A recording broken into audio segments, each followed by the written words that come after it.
నా పేరు శ్రీనివాస్ రెడ్డి, మెల్లింపూడి గ్రామం, గుంటూరు జిల్లా.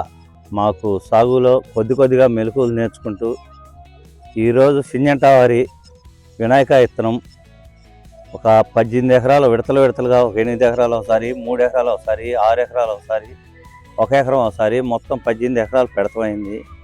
ఫీల్డ్ వచ్చి దీనిలో ఉన్న విశేషాలు ఏంటంటే కాయ కొరసరాదు, బారు వచ్చింది, సైజు సరిపోని. మార్కెట్లో మనకి చిన్న సైజు లేకుండా మంచిగా ఒకే సైజులో కాయలు ఉంటాయి.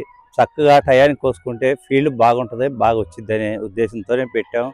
ఇవాళ చాలా వెరైటీ అయితే బాగుంది, సైజు బాగుంది, కాయ కాపు బాగుంది, సింజంటా బాగుంది.